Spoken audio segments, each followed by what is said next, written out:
Quando chegaram à costa da atual Bahia em 22 de abril de 1500, os portugueses não desembarcaram devido ao mau tempo. Somente 2 dias depois encontraram um local propício, ao qual chamaram de Porto Seguro, onde fizeram o primeiro contato com os nativos. Foi lá que Pero Vaz de Caminha escreveu sua carta, na qual descrevia os habitantes das terras encontradas. Segundo Caminha, os nativos eram pardos, de bons rostos e bons narizes bem feitos. Além disso, andavam nus, sem a preocupação de cobrir seus genitais. Tinham cabelos lisos e todos tinham por costume usar um osso perfurando o lábio inferior como adereço. A imagem da pureza e inocência acerca dos nativos, que povoou o imaginário dos recém-chegados, logo foi desmontada quando tiveram contato com um dos vários costumes de alguns dos povos indígenas. Ao terem contato com os nativos, os europeus ficaram horrorizados com o ritual antropofágico realizado por algumas tribos, como os Tupinambá e os Tamoio.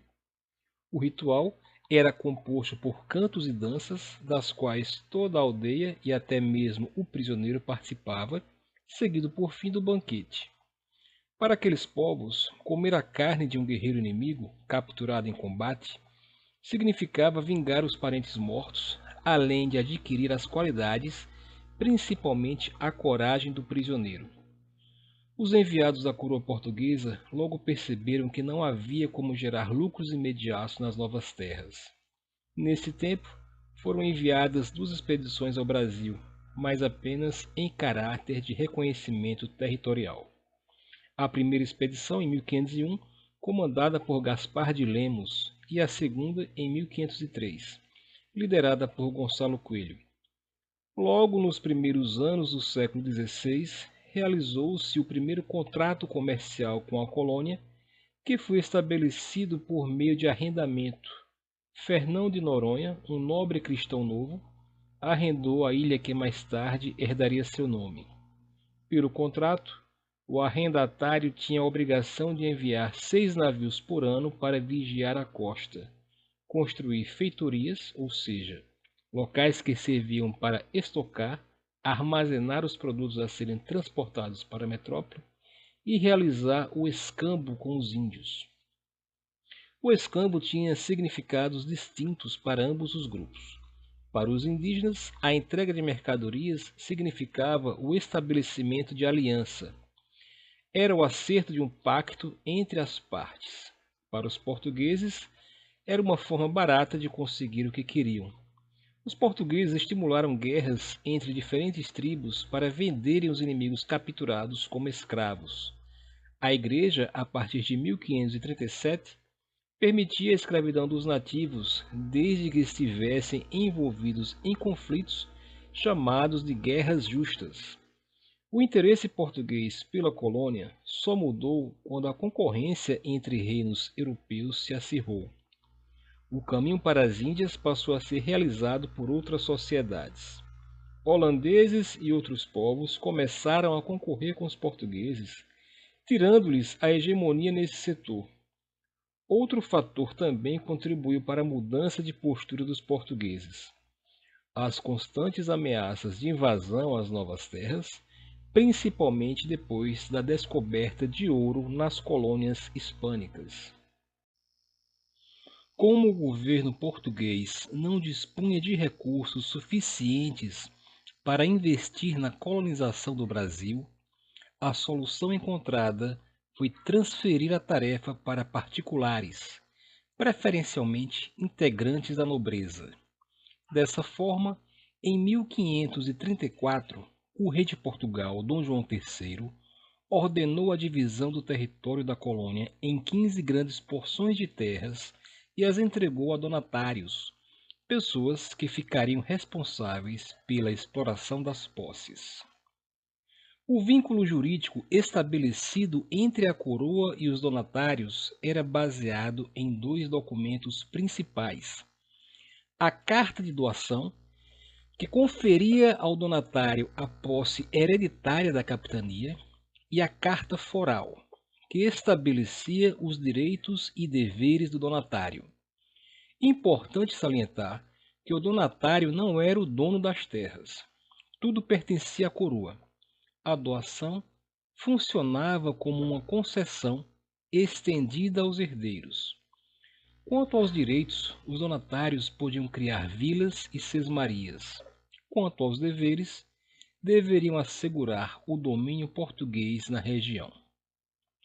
Além disso, Portugal deveria receber por 10% de todo o lucro retirado das terras da capitania e 20% do lucro sobre todos os metais encontrados, além do monopólio comercial. O donatário podia ficar com 5% sobre a exploração do pau-brasil, mas podia explorar a venda de escravos indígenas que fossem capturados em conflito com o europeu. Era a chamada Guerra Justa.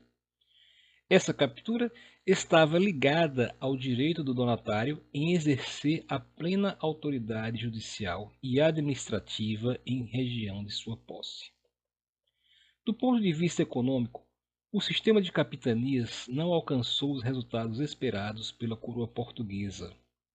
As únicas capitanias que geraram lucro e desenvolvimento foram Pernambuco e São Vicente, principalmente por conta da produção de açúcar.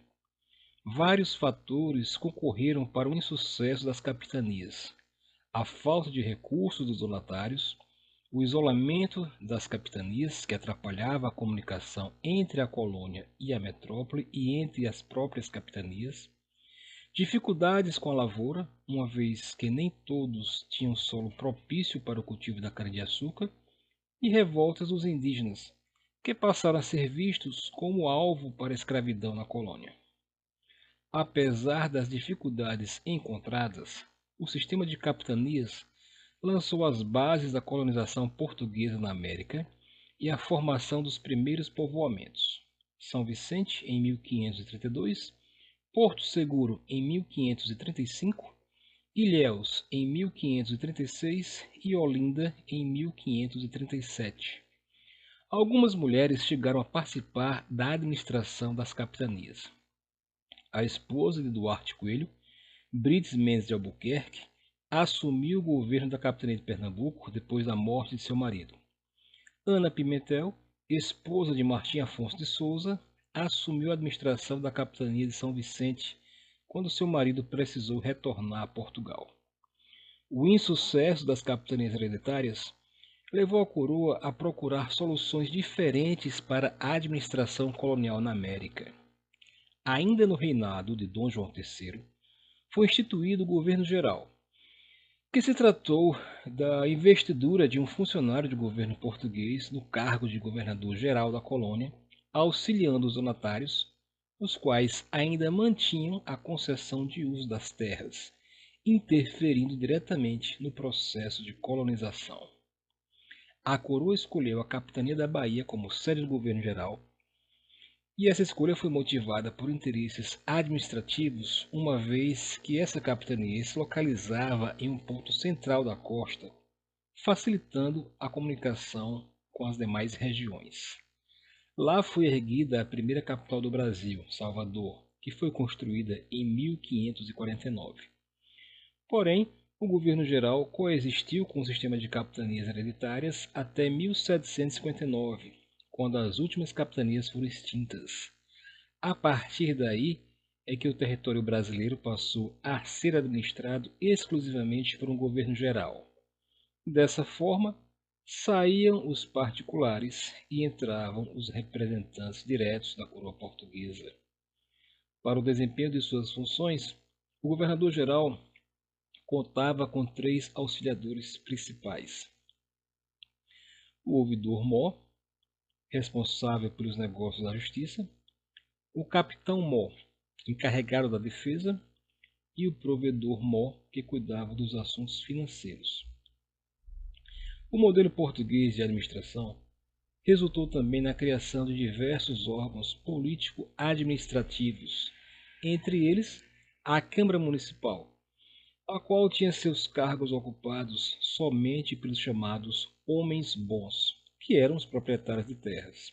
Também havia os juízes de fora, nomeados diretamente pela coroa, que serviam para limitar os poderes da Câmara Municipal.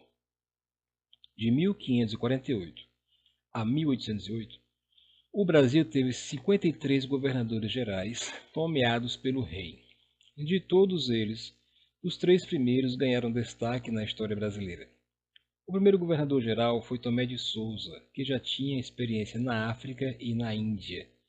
Com ele chegaram os primeiros jesuítas, que tinham o objetivo de catequizar os índios. Ele deu início às primeiras entradas, que foram as expedições que tinham por objetivo a descoberta de metais preciosos, e incentivou o cultivo da cana-de-açúcar. O segundo governador-geral foi Duarte da Costa, que teve como grande desafio expulsar os franceses que haviam fundado um povoamento chamado França Antártica.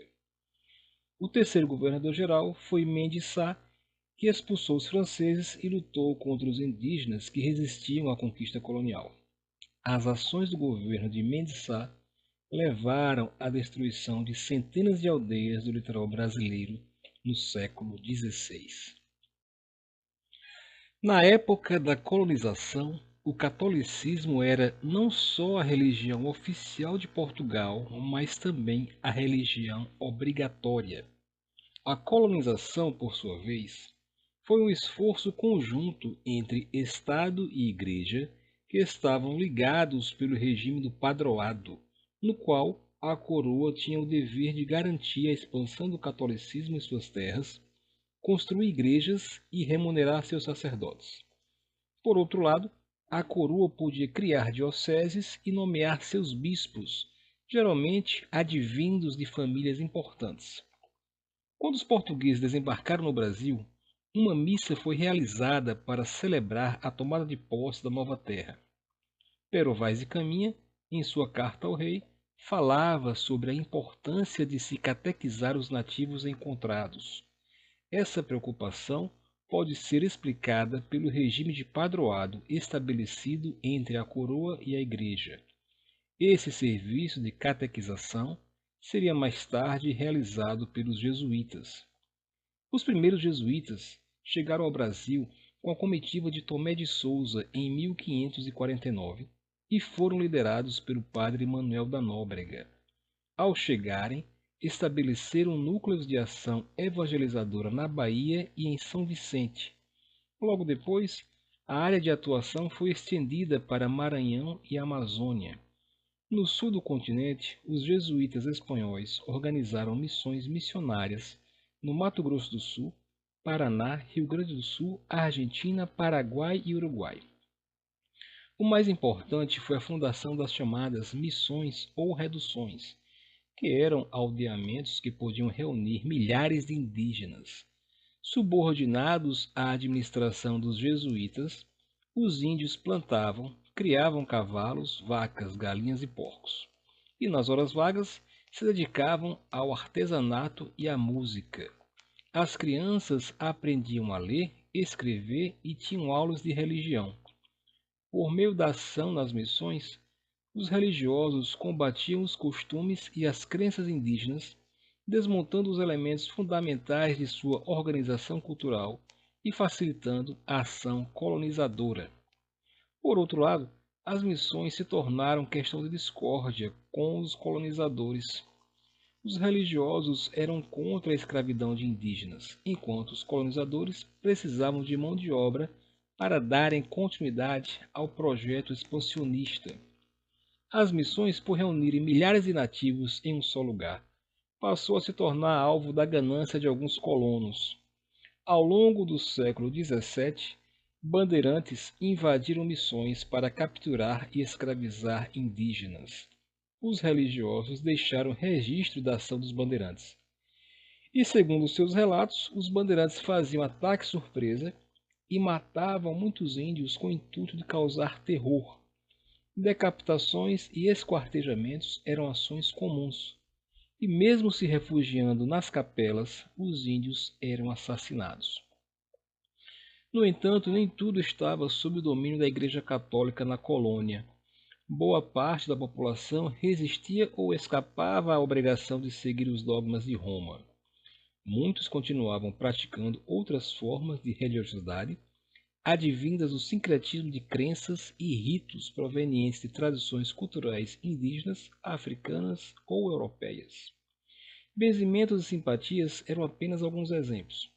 Tais práticas, mesmo condenadas pela Igreja Católica, eram praticadas na vida privada por várias pessoas que viviam sob a égide da Igreja Católica. Para combater tais práticas, que eram chamadas de crimes contra as verdades da fé cristã, as autoridades da Igreja Católica e da Coroa Portuguesa enviaram representantes do Tribunal do Santo Ofício, a Inquisição, para o Brasil. Chamadas de visitações, tais tribunais eram realizados contra pessoas acusadas de crime contra a fé católica. Muitos foram enviados para Portugal para serem julgados. A partir de 1591, os inquisidores visitaram a Bahia e Pernambuco. Ao se instalarem, eram lidos em praça pública ou nas igrejas os Éditos da Graça, documentos nos quais se enumeravam todas as faltas que o inquisidor tinha por tarefa averiguar. Estabelecia-se um prazo para que as pessoas confessassem suas próprias culpas e assim recebessem penas mais leves. As penas poderiam ser multas, confiscos de bens, penitências públicas, degredo, prisão perpétua e até mesmo condenação à morte. Os maiores perseguidos eram os judeus e os cristãos novos. Os cristãos novos eram judeus ou descendentes deles convertidos ao cristianismo. Desconfiava-se que muitos cristãos novos se declaravam católicos apenas para fugir da perseguição religiosa. Em particular, continuavam com suas práticas antigas. Mas nem só judeus e cristãos novos foram alvo da Inquisição. Praticantes de rituais indígenas e africanos trazidos para a América pelos povos escravizados também foram investigados. Tais práticas eram constantemente associadas à magia negra e à feitiçaria, e muitos foram vítimas da Inquisição no Brasil.